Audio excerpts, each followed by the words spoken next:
Okay students, अस्सलाम वालेकुम। आज का हम लेक्चर स्टार्ट करते हैं। आपको स्क्रीन नज़र आ रही है सबको?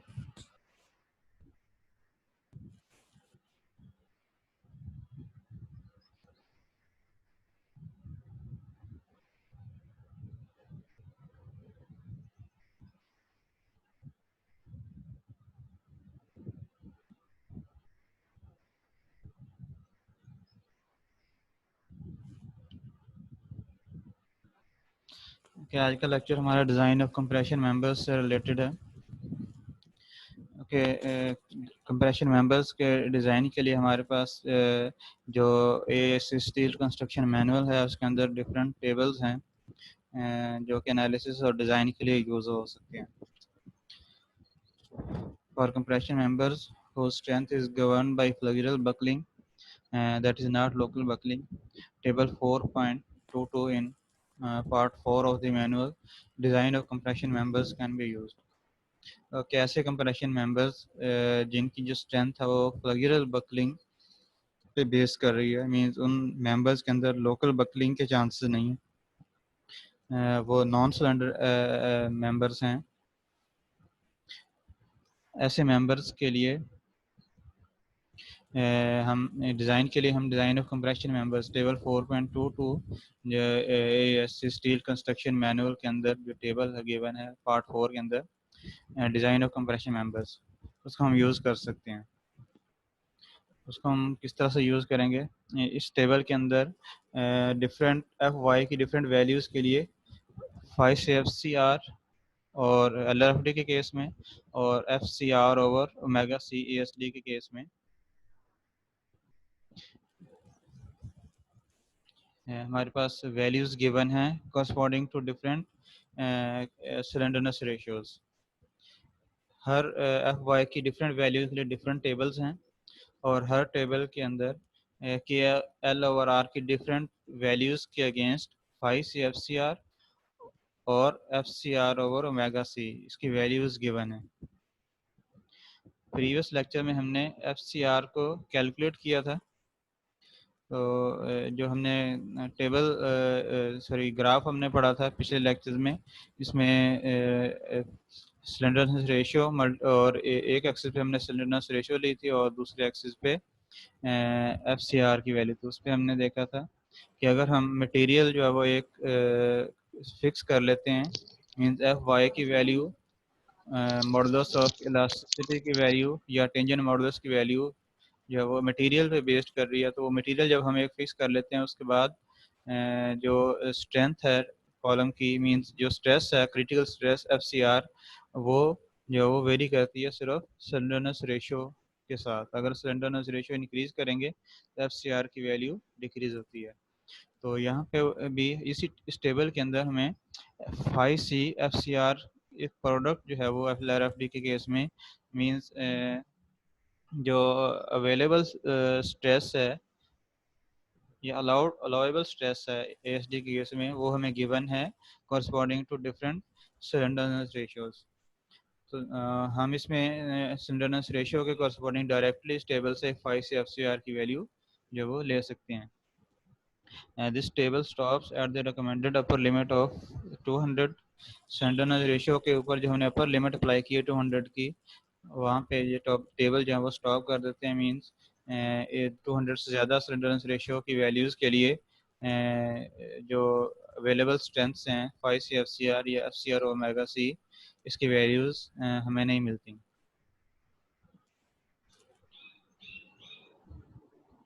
कि इन टेबल्स को हम देखते हैं। पहले हम जो है वो थ्योरी पढ़ रहे हैं, इसके बाद मैं आपको मैनुअल में से ये टेबल जो है वो दिखाऊंगा और किस तरह से हमने इनको यूज़ करना है वो हम देखेंगे। उसके अलावा the column load tables are also given in the manual. जो डिज़ाइन और कंप्रेशन मेंबर्स हैं, इसके अलावा हमारे पास कॉलम लोड टेबल्स अवेलेबल हैं मैनुअल के अंदर, उनको भी हम यूज़ कर सकते हैं डिज़ाइन के लिए। These tables give the available strengths of selected shapes, both phi C Pn for LRFD and Pn over omega C for ASD as a function of effective length KL। Okay, column load tables के अंदर कुछ selected shape जो mostly use होती हैं as a column, उन shapes के लिए different effective lengths KL के corresponding five C P N और P N over omega C की वैल्यूज़ जो है वो गिवन है। फाइव सी पी एन का मतलब है जो डिज़ाइन स्ट्रेंथ है, और P N over omega C जो अलाउेबल स्ट्रेंथ है in case of A S D. तो इन टेबल्स के अंदर हमें डायरेक्ट स्ट्रेंथ गिवन है। जो प्रीवियस टेबल हैं, जो कॉलम डिज़ाइन टेबल्स हैं डिज़ाइन कंप्रेशन मेंबर्स के, उसके अंदर हमें स्ट्रेस की वैल्यू गिवन है, जो लोड है जो स्ट्रेंथ है उसकी वैल्यू गिवन नहीं है। Five C F C R जो है वो एक स्ट्रेस है, ठीक है। इसी तरह F C R over mega C stress की वैल्यू है। ये टेबल बेसिकली जो दो हमने इक्वेशंस पढ़ी थी इलास्टिक और इलास्टिक बकलिंग के लिए, ये उसी इक्वेशंस को यूज़ करते हुए वैल्यूज़ जो है वो कैलकुलेट करके इन टेबल्स के अंदर दी गई हैं। लेकिन कॉलम लोड टेबल्स के अंदर फाइव सी पी एन और P N over mega C में डिज़ाइन स्ट्रेंथ और अलाउेबल स्ट्रेंथ की वैल्यूज़ जो हैं वो गिवन हैं against different effective lengths. Okay, इन टेबल्स के अंदर भी जो इफेक्टिव लेंथ है वो 200 की जो सिलेंडर रेशियो है उसके करस्पॉन्डिंग और उससे नीचे वाली वैल्यूज़ के करस्पॉन्डिंग जो इफेक्टिव लेंथ की वैल्यूज़ हैं वो गिवन है। 200 से ज़्यादा वैल्यूज़ के लिए टेबल जो है वो वैल्यूज़ नहीं दे रहे, एंड जो डिज़ाइन स्ट्रेंथ है या अलाउेबल स्ट्रेंथ है उसकी वैल्यूज़ हमें वहाँ से नहीं मिलेंगी। ओके, इन टेबल्स को हम यूज़ किस तरह से करना है उसके लिए जो हम एग्जाम्पल जो है वो सॉल्व करते हैं। कि एग्जांपल हमारे पास क्या है, compute the available strength of the compression member of example solved in lecture number 8 with the aid of table 4.22 from part 4 of the manual the column load tables। Okay, जो हमने compression member जो lecture number 8 के अंदर उसकी हमने strength calculate की थी equations को यूज़ करते हुए, उसी को हमने दोबारा सॉल्व करना है टेबल 4.22 को यूज़ करते हुए और कॉलम लोड टेबल्स को यूज़ करते हुए। कि LRFD मेथड से हम इसको सॉल्व करते हैं। हम टेबल 4.22 को यूज़ करेंगे। टेबल 4.22 को पहले देख लेते हैं कि टेबल 4.22 किस तरह से हमें गिवन है।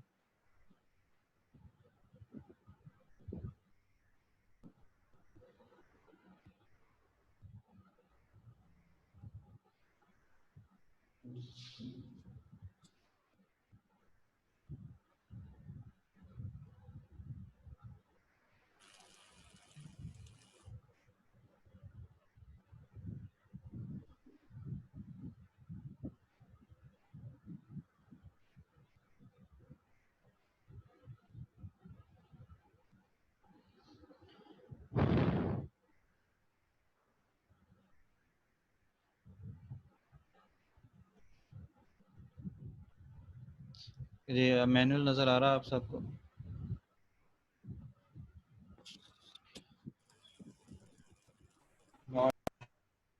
मैनुअल नज़र आ रहा है सबको?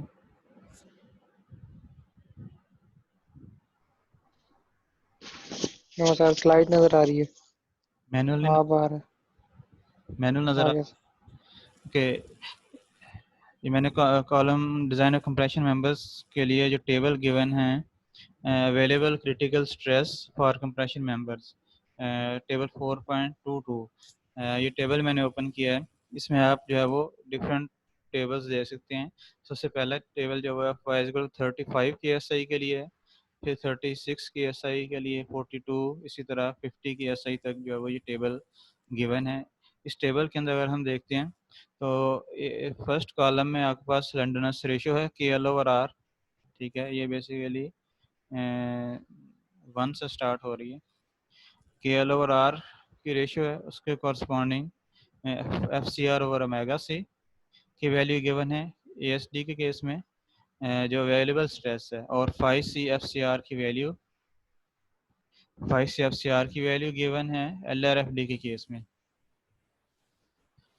तो इसमें हम क्या करेंगे, स्लेंडरनेस रेशियो कैलकुलेट करेंगे, उसके कॉरस्पॉन्डिंग जो F C R 5C FCR की वैल्यू है वो हम जो है वो चूज़ कर लेंगे। हमारे पास जो डाटा गिवन है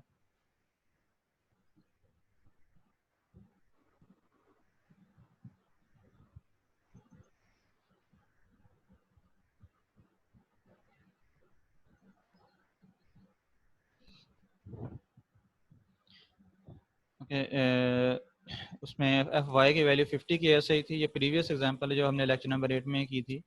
तो उसमें हमने स्लेंडरनेस रेशियो और स्लेंडरनेस रेशियो कैलकुलेट की थी, 96.77 थी, और एफ वाई की वैल्यू 50 की ऐसा ही है। तो हम इन दोनों वैल्यूज़ के साथ जो है वो इसके कॉरस्पॉन्डिंग 5 से एफ सी आर की वैल्यू जो है वो चूज़ कर लेंगे मैनुअल में से।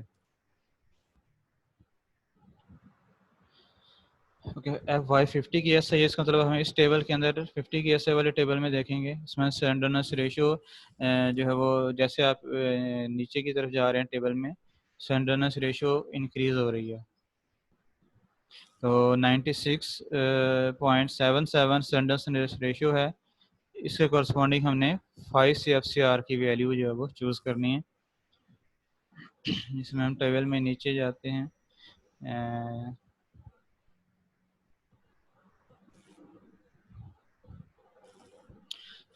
यहाँ पे 96 के कॉरस्पॉन्डिंग हमें वैल्यू गिवन है और 97 के कॉरस्पॉन्डिंग भी वैल्यू गिवन है। 96.77 जो है वो यहाँ पे जो डेसिमल जो वैल्यूज़ हैं उनके अगेंस्ट टेबल जो है वो 5 से एफ सी आर की वैल्यू नहीं देता, बल्कि इंटीजर वैल्यूज़ 96 और 97 के कॉरस्पॉन्डिंग वैल्यूज़ गिवन है। हम 96.7 के लिए लीनियर इंटरपोलेशन कर सकते हैं। 96 के कॉरस्पॉन्डिंग 5 से एफ सी आर की वैल्यू 22.9 है और 97 के कॉरस्पॉन्डिंग 22.6 है। तो इन दोनों वैल्यूज़ के दरमियान 96.77 के लिए हम लीनियर इंटरपोलेशन कर सके जो उसके कॉरस्पॉन्डिंग 5 एफ सी आर की वैल्यू ले सकते हैं।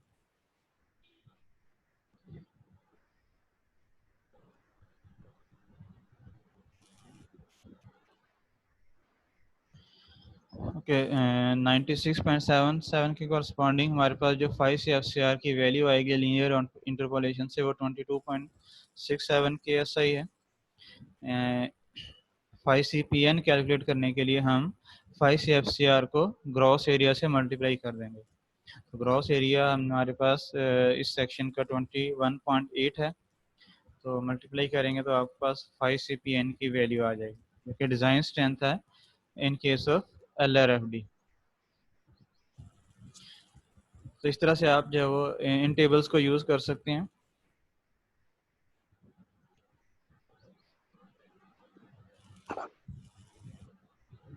लीनियर इंटरपोलेशन जो है वो देख लें किस तरह से आपने करनी है। लीनियर इंटरपोलेशन के लिए आप के एल और आर की वैल्यूज़ लेते हैं और जिस उसके कॉरस्पॉन्डिंग जो आपने वैल्यू फाइंड करनी है वो आप वैल्यू जो है वो लेते हैं। इस तरह टेबल फॉर्म में आप कर सकते हैं। एक कॉलम के अंदर के एल ओवर आर की रेशियो ली है जो कि इंडिपेंडेंट वेरिएबल है, और 5 से एफ सी आर की वैल्यू ली है जो कि डिपेंडेंट वेरिएबल है, मीन ये वैल्यू के एल ओवर आर पे डिपेंड कर रही है। इसमें 96 के कॉरस्पॉन्डिंग 22.9 है जो कि मैनुअल से हमने ली है। 96.77 के कॉरस्पॉन्डिंग वैल्यू अननोन है जो कि फाइंड करनी है, और 97 के कॉरस्पॉन्डिंग 22.6 है। तो लीनियर इंटरपोलेशन के लिए आप जो है वो ये इक्वेशन यूज़ कर सकते हैं। सबसे पहले हमने जो इंडिपेंडेंट वेरिएबल है उनमें दो वैल्यूज़ का डिफरेंस ले लिया। फॉर एग्जांपल 97.96 का डिफरेंस लिया, 97 और 96 का डिफरेंस लिया, और उसके कॉरस्पॉन्डिंग दूसरी साइड पे जो दूसरी वैल्यूज़ हैं डिपेंडेंट वेरिएबल की उसका डिफरेंस ले लिया। 97 के कॉरस्पॉन्डिंग 22.6 है और 96 के कॉरस्पॉन्डिंग 22.9 है। इसी तरह उसके बाद डिवाइड किया, फिर किसी और दो वैल्यूज़ का डिफरेंस ले लेंगे। फॉर एग्जांपल यहाँ पे 96.77 और 96 का डिफरेंस लिया है, और इस साइड पे भी उन्हीं के कॉरस्पॉन्डिंग जो वैल्यूज़ हैं उनका डिफरेंस लिया है, x माइनस 22.9। तो अभी इक्वेशन से आप जो है वो x की वैल्यू फाइंड कर सकते हैं।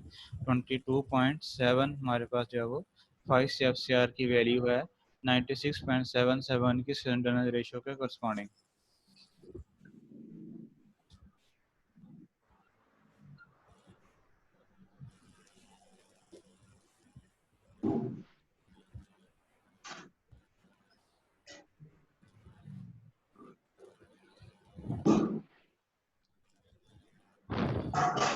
इसके बाद जो दूसरे टेबल्स हैं जिनको हम कॉलम लोड टेबल्स जो हैं वो कहते हैं, उन टेबल्स को आप यूज़ कर सकते हैं। इन टेबल्स के अंदर मैनुअल में W shapes, H P shapes, जो सिंगल एंगल शेप्स हैं या डब्ल्यू टी शेप्स हैं, एच एस एस शेप्स हैं, पाइप्स हैं, डबल एंगल्स हैं या कंपोजिट शेप्स हैं, इनमें से कुछ सिलेक्टेड शेप्स के लिए जो डिज़ाइन स्ट्रेंथ और अलाउेबल स्ट्रेंथ की वैल्यूज़ गिवन है डिफरेंट इफेक्टिव लेंथ्स के करस्पॉन्डिंग। तो हम इन टेबल्स को भी यूज़ कर सकते हैं। अगर इस टेबल के जो शेप, जिस शेप के लिए आप जो स्ट्रेंथ कैलकुलेट करना चाह रहे हैं वो इन टेबल्स के अंदर गिवन है, तो आप हमारी प्रायोरिटी होगी कि हम इन्हीं टेबल्स को यूज़ करेंगे। केस में इस टेबल के अंदर स्लेंडरनेस सॉरी जो इफेक्टिव लेंथ है वो मिनिमम जो रेडियस ऑफ गायरेशन के करस्पॉन्डिंग जो इफेक्टिव लेंथ है उनकी वैल्यूज़ दी गई हैं और उन वैल्यूज़ के करस्पॉन्डिंग जो कॉलम की स्ट्रेंथ्स हैं, डिज़ाइन स्ट्रेंथ या अलाउेबल स्ट्रेंथ, उसकी वैल्यूज़ जो है वो गिवन है। ओके, इस एग्जांपल में प्रीवियस लेक्चर में हमने जो है वो कैलकुलेट की के एल जो है वो इफेक्टिव लेंथ K1 है, क्योंकि दोनों एंड्स पिन कनेक्टेड थे। लेंथ जो वो 20 फीट थी, तो इफेक्टिव लेंथ हमारे पास 20 फीट आ जाएगी। FY 50 की एस सही है। तो इस डाटा के साथ हम जो है वो जो मेनू कॉलम कॉलम सॉरी, ये स्टूडेंट्स अपने माइक्स ऑफ कर दें, या क्वेश्चन पूछना होगा तो आप ऑन कर सकते हैं।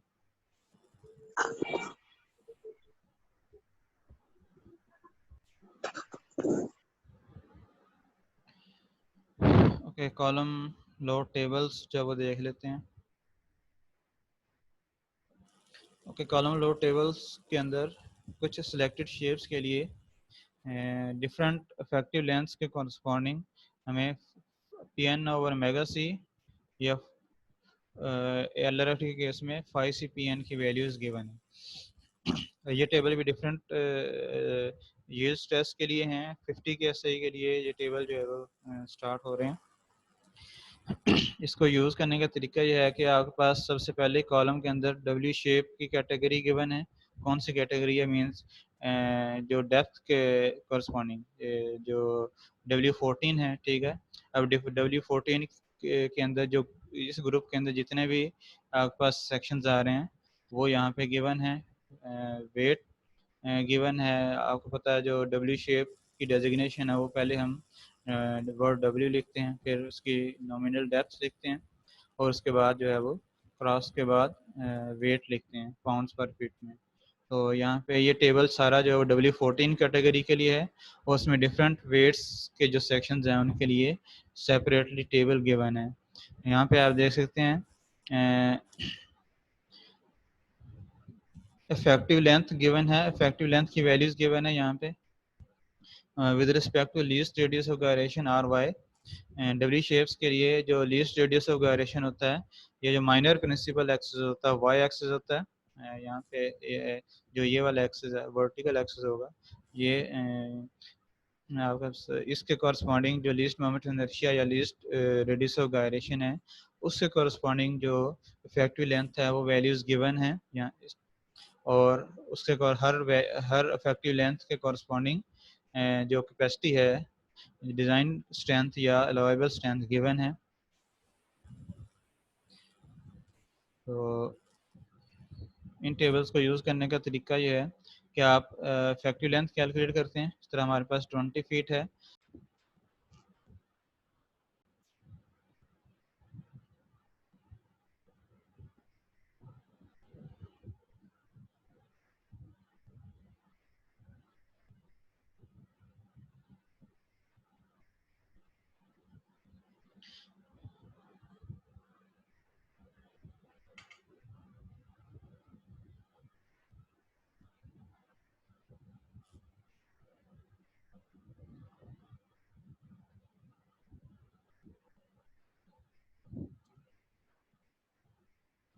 कि W14/74 सेक्शन है, FY 50 की SI है और इफेक्टिव लेंथ 20 फीट है। तो इस डाटा के कॉरस्पॉन्डिंग 5CPN की वैल्यू हम जो है टेबल से चूज़ करेंगे। हम W14/74 वाला सेक्शन ढूंढते हैं सबसे पहले। टेबल में जिस तरह आप नीचे जाएंगे आपको स्मॉलर सेक्शन जो है वो मिलेंगे। ये लार्जेस्ट सेक्शन है स्टार्ट में।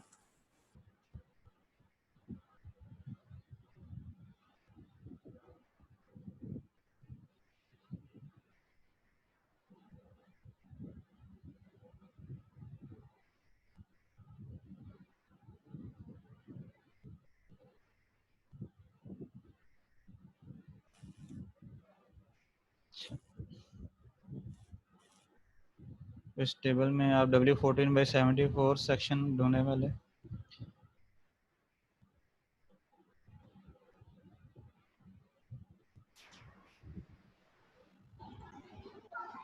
यहाँ पे आपके पास W14/74 जो है वो सेक्शन जो है वो अवेलेबल है।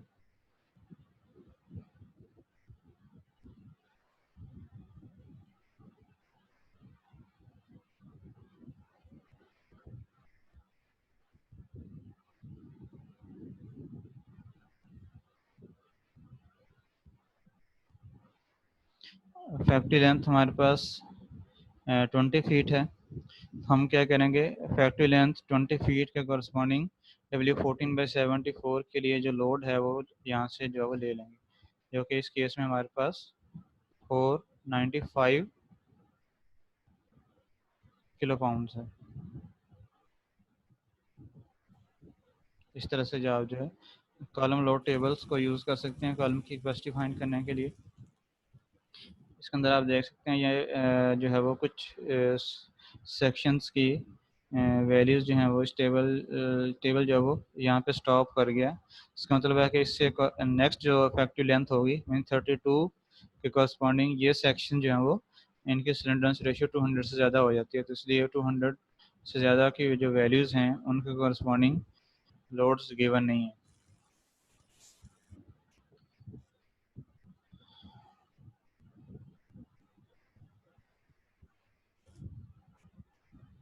ओके ये तो सही। हमने कैपेसिटी किस तरह से कैलकुलेट करनी है किसी भी गिवन क्रॉस सेक्शन की जो कॉलम लोड टेबल्स हैं या अवेलेबल स्ट्रेस के जो टेबल्स हैं उनको यूज़ करते हुए। डिज़ाइन ऑफ कंप्रेशन मेंबर्स, इन्हीं टेबल्स को यूज़ करके हमें डिज़ाइन किस तरह से करना है वो हम देख लेते हैं। The selection of an economical rod shape to resist a given compressive load is simple with the aid of column load tables. तो कॉलम लोड टेबल्स को यूज़ करते हुए कंप्रेशन मेंबर का डिज़ाइन करना है, ये वो एक सिंपल है। Enter the table with effective length के साथ जो है वो हमने टेबल में एंटर होना है।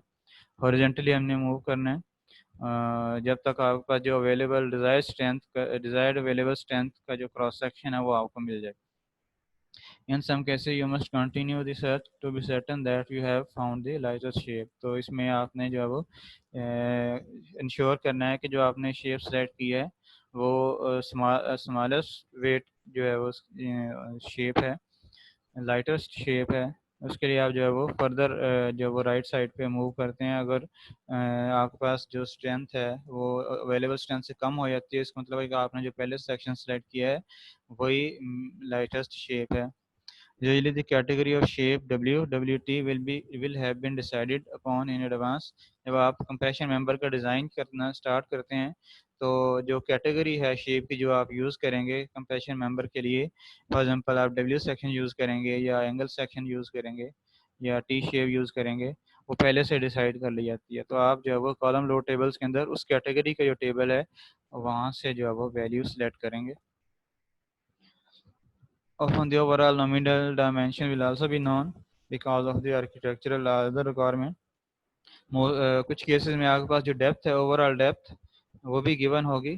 फॉर एग्जांपल मैक्सिमम डेप्थ आप 14 इंचेस जो है वो यूज़ कर सकते हैं। तो फिर आप और डब्ल्यू शेप आपने यूज़ करनी है, ये भी आपको पहले से पता है। और 14 इंच आपने डेप्थ का क्रॉस सेक्शन यूज़ करना है, तो आपको जो है वो डब्ल्यू शेप के अंदर जो कैटेगरी है वो भी पता चलेगी, डेप्थ की कैटेगरी भी पता है। तो आप जो है वो आपकी जो सिलेक्शन है शेप की वो और ज़्यादा इजी हो जाएगी। ओके एग्जांपल सॉल्व करते हैं। A compression member is subjected to service loads of 165 kilopounds dead load and 535 kilopounds live load. The member is 26 feet long and pinned at each end. Use a 992 steel and select a W14 shape. इसमें एक compression member given है जिसके ऊपर 165 kilo pounds dead load apply हो रहा है और 535 kilo pound live load है, 26 फीट लेंथ है मेंबर की और दोनों एंड्स पे पिन कनेक्टेड है। मीन्स के की वैल्यू 1 होगी। ये 992 स्टील यूज़ करने और W14 कैटेगरी में से कोई आपने जो लेटेस्ट शेप है वो सिलेक्ट करनी है। LFD मेथड से इसको अगर आप सॉल्व करते हैं, सबसे पहले फैक्टर लोड कैलकुलेट करेंगे। जो फैक्टर लोड है बेसिकली वो हमारी डिज़ाइड रिक्वायर्ड स्ट्रेंथ होगी, रिक्वायर्ड डिज़ाइन स्ट्रेंथ होगी 5 CPN। मीन्स हम जो भी सेक्शन सेलेक्ट करें उसकी जो कैपेसिटी है, डिज़ाइन स्ट्रेंथ है, वो 1054 किलो पाउंड्स के इक्वल हो या इससे थोड़ी सी ज़्यादा हो। इस तरह से आपने जो है वो सेक्शन सेलेक्ट करना है। तो उसके लिए आप जो है वो क्या करेंगे, कॉलम लोड टेबल्स के अंदर जाएंगे। अब चूँकि स्पेसिफाई कर दिया गया है कि W14 में से कोई आपने शेप यूज़ करनी है, तो W14 की जो कैटेगरी है उसमें आप जो है वो जाएंगे। या आपके पास W14 के टेबल जो है वो ओपन है।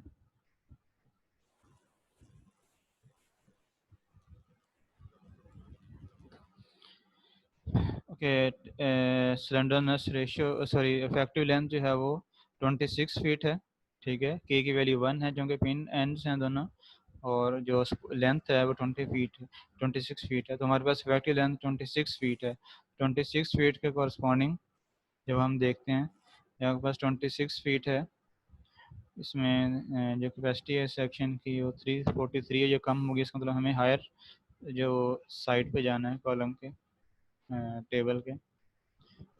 यहाँ पे 1230 है, 1060 है 26 के कॉरस्पॉन्डिंग।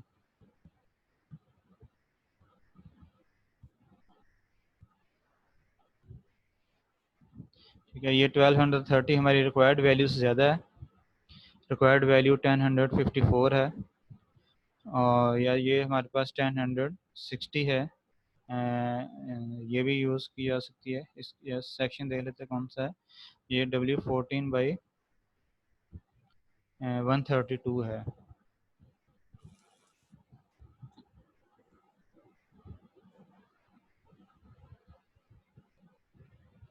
इस बुक में जो W14/145 वाला यूज़ किया गया 1230। अब ये भी यूज़ कर सकते हैं, ये भी हमारी जो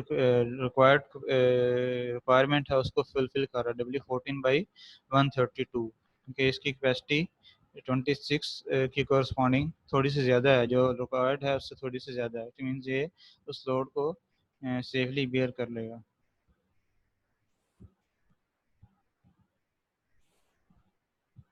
इस तरह से आप जो है वो, अगर आपको शेप कैटेगरी और डेप्थ की कैटेगरी दोनों गिवन है, तो आप जो है वो टेबल्स को यूज़ करते हुए आप डायरेक्ट उसी कैटेगरी का टेबल जो है वो ओपन करेंगे।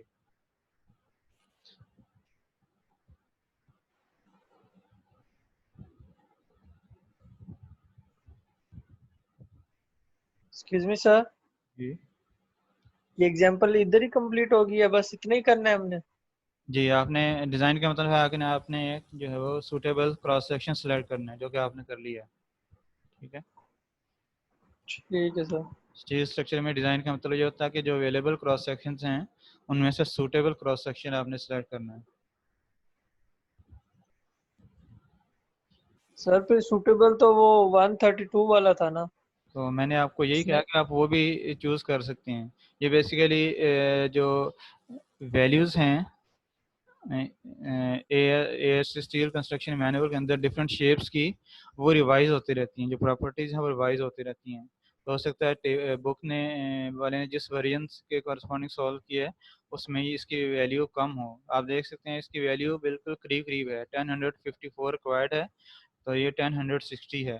ठीक है, ये आप सेफर साइड पर रहने के लिए थोड़ी सी हायर साइड पे जा सकते हैं, लेकिन इसकी ज़रूरत नहीं है। आप जो वो 1060 वाला ही जो वो सिलेक्ट कर लें। ये W14/132। ये सफिशिएंट है। ठीक है, आपका डिज़ाइन अगर आप ये सेलेक्ट करते हैं तो आपका डिज़ाइन जो करेक्ट है। सर ये 132 इसकी लेंथ है, वो क्या कहते हैं डेप्थ है क्रॉस सेक्शन की। 132 ये लिखा हुआ पाउंड्स पर फीट वेट है। 14 इंचेस जो वो डेप्थ है, टोटल 14 इंचेस जो आउटर फ्लैंजेस की आउटर साइड्स हैं उनके दरमियान जो डिस्टेंस है, टोटल डेप्थ होती है ये। नॉमिनल वैल्यू गिवन है, एक्चुअली 14 पॉइंट समथिंग होगी, लेकिन यहाँ पे 14 नॉमिनल जो डेप्थ है वो गिवन होती है। एक्चुअल डेप्थ इसकी आप कॉलम की प्रॉपर्टीज टेबल में गिवन होगी, लेकिन यहाँ पे हमें डेप्थ जो वो रिक्वायर्ड नहीं है। यहाँ पे हम सिर्फ जो है वो इसकी जो कैपेसिटी है, जो लोड कैपेसिटी है उसको हम देखेंगे। तो W14/132 जो भी आप जो है वो सिलेक्ट कर सकते हैं, W14/145 भी आप सिलेक्ट कर सकते हैं। हो सकता है इस मैनुअल का जो रिवाइज वर्जन है उसमें इसकी कैपेसिटी 1040/54 से कम हो, इसलिए उसने नेक्स्ट हायर सेक्शन जो वो यूज़ किया है। तो आप अगर आप इस मैनुअल को यूज़ करते हैं तो ये भी करेक्ट है। ओके, टाइम थोड़ा है, मैं इसको स्टॉप करके दोबारा से हम जो है वो स्टार्ट करते हैं मीटिंग। अगर किसी के क्वेश्चन हो यहाँ तक तो पूछ ले।